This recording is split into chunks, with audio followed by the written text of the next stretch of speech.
Halo,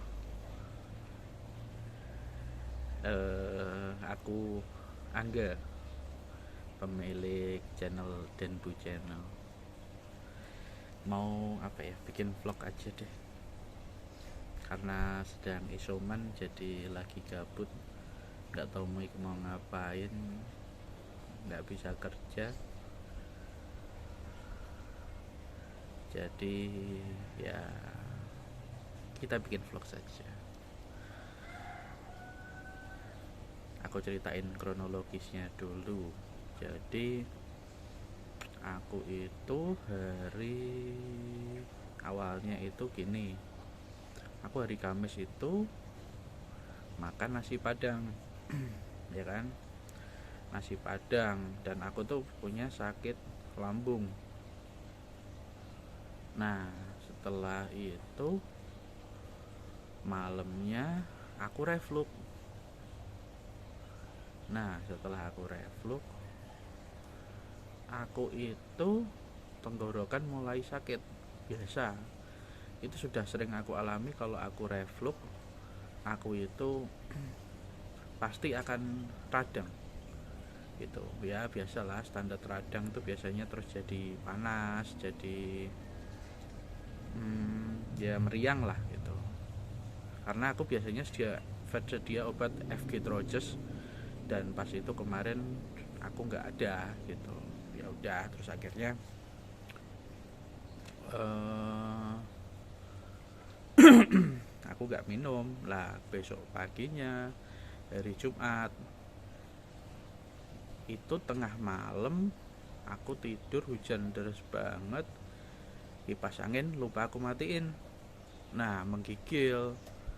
Terus akhirnya Jumat paginya itu waktu aku nganter orang tua aku kerja, itu udah kedinginan. Waduh, aku itu terus aku ditanya kenapa, dinginan semalam lupa matiin kipas. Oke, terus besok paginya hari Sabtu makin jadi. Oh iya, sedang aku rasain tuh ada pusing gitu, pusing banget itu. Tapi pusingnya itu karena aku juga gigiku lubang. Jadi beberapa hari sebelumnya aku sudah sakit gigi juga gitu. Nah, aku sudah nggak karuan tuh hari Sabtu, pusing, panas, dan lain-lain gitu. Wah, nggak karuan tuh Sabtu pagi. Terus diobatin sama sama istriku, dikasih obat segala macem, semalaman dikompres, terus adem gitu. Aku mikirnya sebelumnya ini radang atau demam berdarah, karena panasnya tuh biasanya mulainya sore. Tapi puncaknya memang di hari Sabtu sih. Di hari Sabtu itu, wah, kalau mandi kena air tuh langsung dinginnya gitu. Tapi ya puji Tuhannya sih nggak apa-apa. Terus akhirnya ya hari Minggunya badan udah oke, justru malah udah normal, udah aktivitas. Aku kuras akuarium, ganti air segala macam, aktivitas malah udah biasa gitu. Tapi ada tapinya, karena aku tuh khawatir itu kalau DB. Aku tuh minta eh aku kan punya ini alat antigen gitu, antigen yang kita beli di online itu kan. Terus aku coba di tes antigen, eh lah kok stripnya dua tapi satunya samar sih. Tapi ya udahlah gitu. Oke, nah malah jadi kepikiran. Terus akhirnya karena istri kerja di rumah sakit, jadi mau nggak mau kan laporan gitu. Terus akhirnya ini hari apa ya, aku lupa sih.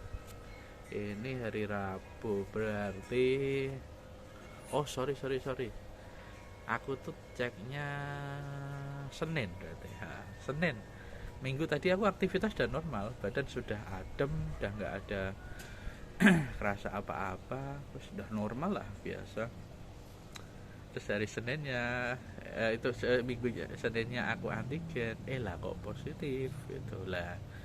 Akhirnya istri laporan ke rumah sakit tempat dia kerja. Terus dia bilang kalau kita coba apa antigen dan hasilnya positif. Oh ya udah, itu langsung besok paginya kita suruh ke rumah sakit. Sampai sana kita istilah antri prosedur biasa, terus kita di screening, terus kita di swab, dan hasilnya memang positif gitu. Ya ya tetap ya puji Tuhan hasilnya positif, tapi ya memang kaget sih, bingung mau ngapain juga. Ya udah gitu, akhirnya sesuai prosedur kita harus foto torak, terus habis itu kita disuruh ambil darah. Tapi oh ya, pas kita jalan mau foto torak itu awalnya aku nggak apa-apa, sehat-sehat aja. Tapi setelah kita dibilang positif gitu dari rumah sakit, itu kayak psikologis kita bermain gitu.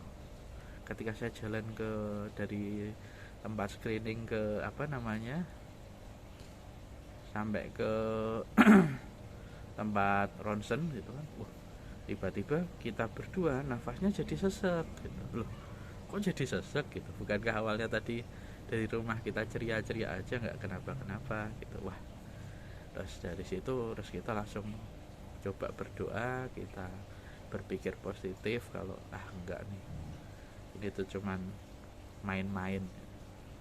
Ya bukan virusnya main-main, maksudnya gini, itu hanya permainan pikiran aja yang bikin kita jadi kayak gini gitu. Wah enggak, ini kita harus kita lawan gitu.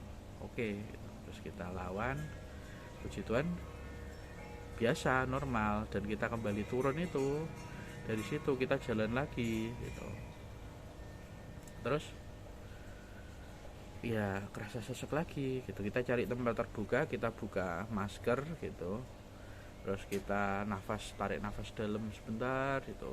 Terus habis itu oke, lega gitu. Dan anehnya gitu, setelah serangkaian tadi selesai gitu kan, kita pulang, kita nggak sesek. Tapi pas kita kasih tahu hasilnya positif, terus kita ikut rangkaian pemeriksaan di rumah sakit, mungkin mindsetnya berbeda ya. Ketika kita sudah bilang aduh kita sakit, itu bikin kita jadi apa ya, langsung jadi drop kali ya. Mungkin kalau ada firman yang bilang hati yang gembira adalah obat yang manjur, itu mungkin benar. Bukan mungkin ya, pasti benar. Karena ketika kemarin kita mikirnya yang negatif, itu juga datangnya ke kita negatif. Ada firman Tuhan yang bilang juga bahwa apa yang kita takutkan itu yang menghampiri. Jadi kalau aku pribadi, aku berusaha untuk melawan ketakutan itu, karena aku yakin bahwa aku bisa sembuh dan aku nggak apa-apa gitu. Oh ya, kalau istri sudah vaksin, dia 2 kali, cuman belum booster. Kalau aku belum vaksin sama sekali gitu, karena aku ada dan aku juga punya komorbid gitu. Aku rutin periksa ke dokter spesialis jantung, jadi aku minum rutin obat jantung gitu. Jadi memang belum sih, kemarin saya sudah pengen mau periksa, maksudnya periksa untuk tanya biar aku bisa vaksin atau enggak gitu. Cuman ya belum aja, malah sudah kena duluan gitu. Tapi mungkin habis ini mau nggak mau lah ya vaksin demi kebaikan bersama gitu. Apalagi ya, oh iya, ternyata isolasi mandiri kena covid itu bikin emosi nggak stabil.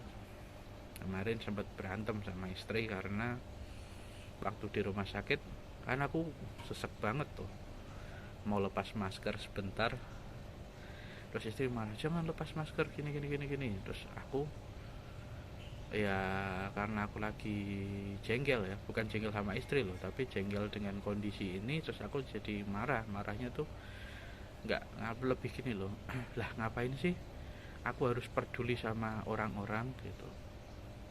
Lah wong yang bikin kita terpapar itu bukan, justru malah orang-orang yang para orang-orang yang nggak pakai masker, yang nggak taat prokes gitu.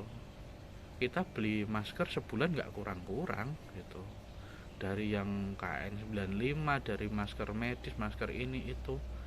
Kita beli hand sanitizer, kalau kalian tahu, aku beli hand sanitizer tuh langsung berjerigen-jerigen kayak gitu. Di mobil ada banyak hand sanitizer, di tas dimanapun semuanya hand sanitizer. Aku nggak pernah makan keluar. Oh ya, ini aku nggak pernah pergi-pergi, maksudnya dalam artian aku nggak pernah piknik, nggak pernah kemana-mana selama pandemi ini.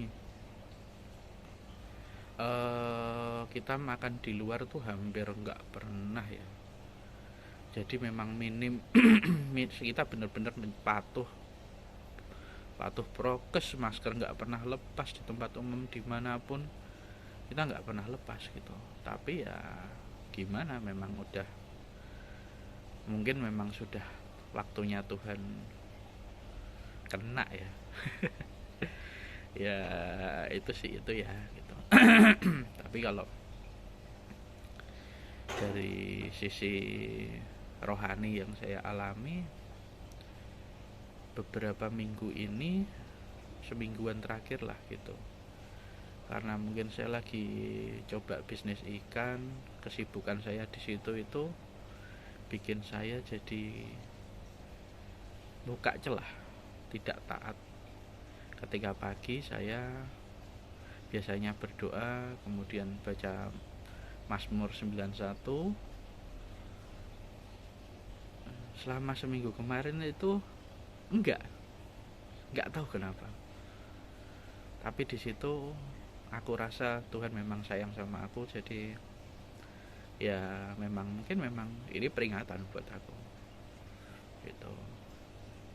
Jadi kemarin ketika aku ditanya sama orang tua rohaniku, ya aku sadar ketika aku badanku gak enak, aku langsung doa, telepon sama Om Probo sama Tante Ani, orang tua rohaniku. Aku bilang bahwa aku buka celah gitu, aku minta didoakan gitu. Karena kemarin aku lalai, aku memang enggak, biasanya aku doa pagi itu doa bareng sama istri, kemudian baca firman, baca Mazmur 91, itu kok enggak gitu. Dan akhirnya hal ini diizinkan Tuhan terjadi. Jadi aku kemarin bilang sama Om Probo sama Tante Ani, ya aku bilang bahwa ya ini memang harga yang harus aku bayar ketika aku tidak taat kepada Tuhan. Tapi yang jelas kan masalah datang bersama solusinya, dan Tuhan ketika mengizinkan ini terjadi, pasti juga Tuhan akan mengizinkan ini untuk selesai gitu. Mungkin aku akan banyak nyampah ya di sini karena aku gabut mau ngapain. Jadi ya akan banyak video-video kegabutanku, entah ngurusin ikan, entah ngevlog, entah apa. Ya gitu aja sih ya. Oke, teman-teman, terima kasih. Jaga kesehatan, tetap patuh sama prokes ya. Jangan kayak orang-orang yang nggak patuh prokes, karena hal seperti ini tuh menyakitkan buat yang mengalami dan juga keluarga gitu. Kebetulan aku isoman di rumah. Di sini ada 2 orang tuaku yang sudah usia, termasuk faktor resiko. Aku tinggal di kamar yang di belakang, orang tuaku yang di depan. Jadi kita memang benar-benar mengatur supaya nggak saling ketemu. Ya semoga semuanya aman dalam lindungan Tuhan, dan semoga kita semua sehat ya teman-teman. Aku doain kalian semua sehat, tetap patuhi prokes, tetap jalani aktivitas kalian dengan baik, dengan taat ya. Jangan lupa minum vitamin, minum obat semuanya. Tetap semangat, dan ingatlah, hati yang gembira adalah obat yang manjur. Oke, sekian dulu. Dah.